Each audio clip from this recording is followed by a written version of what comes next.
In order to understand the next section of Gemara that we're going to study, we need to review a little bit about Mitzvot Taaseh and Mitzvot Lo Taaseh, what they are, and also to learn some new things about the concept of what happens when there is a conflict between a Mitzvah Taaseh and a Mitzvah Lo Taaseh. So let us begin with some basic definitions.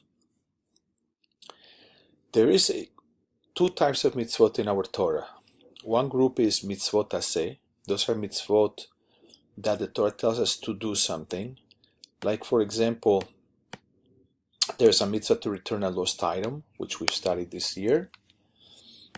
There's also a mitzvah to eat matzah the Seder that we will be able to fulfill soon. And there's also a mitzvah, for example, to honor your parents. Every time we do that, it's actually the fulfillment of a mitzvah in the Torah. So those are mitzvot aseh.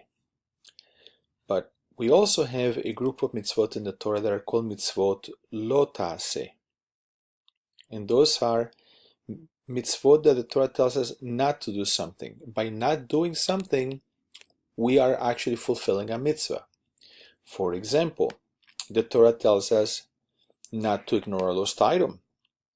Again, we've been learning that this year. So anytime that I see a lost item and I pick it up, not only am I going to do a mitzvah taaseh to return the item, but I'm also fulfilling the mitzvah of do not ignore a lost item. That's also a mitzvah. It's a mitzvah that you're not supposed to do something.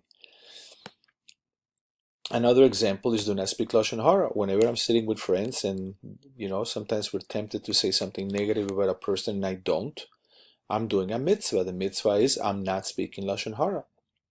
Another example would be do not steal. So these are examples of mitzvot. Again, mitzvot taaseh and mitzvot lo taaseh. Now we're going to learn the following.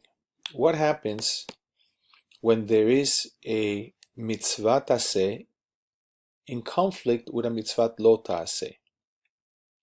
For example, a mitzvah taaseh is to wear tzitzit, to put strings, the special strings that we put in a garment that has 4 corners. That's a mitzvah taaseh. But there is, for example, a mitzvah lo taaseh that we should not wear wool and linen together. So the question becomes, well, what happens if I have a garment that is made out of linen and the strings are wool?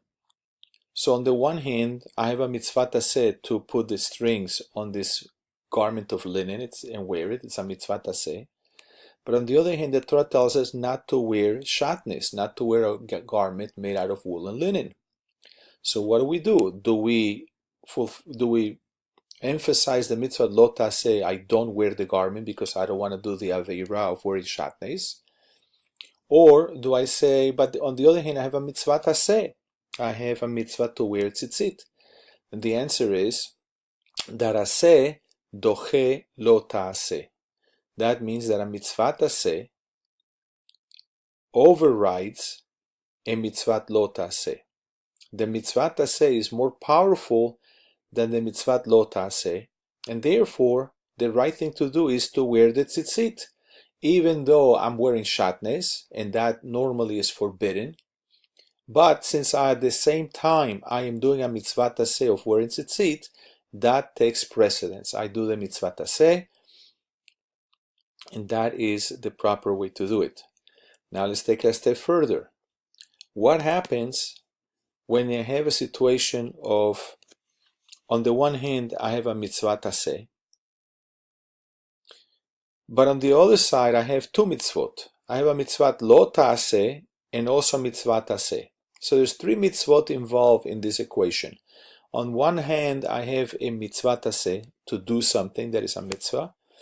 But against that, there is a mitzvah not to do something, and there's also a mitzvah taaseh connected to that. For example, let's say that I am a Kohen, and I see a lost item that is in the cemetery.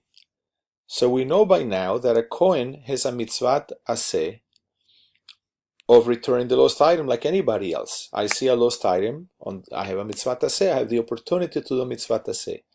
But against that, I have a mitzvah lo taaseh, which is telling me, since I am a Kohen, I cannot go into the cemetery and make myself tameh, to make myself impure.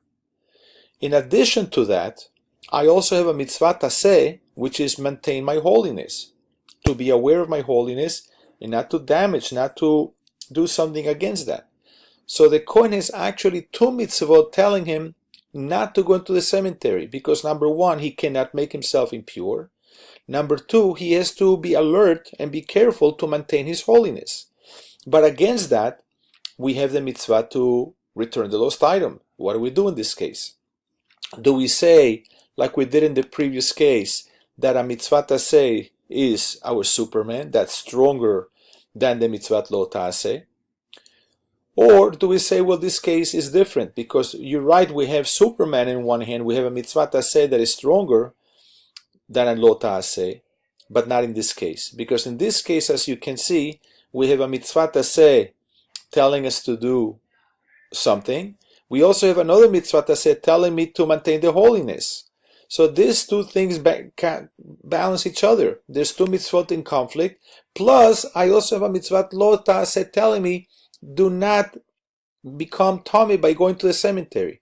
So in the case of the Kohen, he's not allowed to go do the mitzvah taaseh because that would be a violation of two mitzvot. One of them is a mitzvah lo taaseh, do not make yourself impure.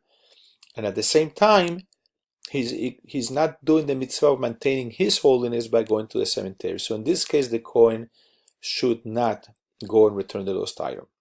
So with this introduction, we're going to be able to understand the next discussion in the Gemara that discusses the reason for not going to the cemetery for a Kohen.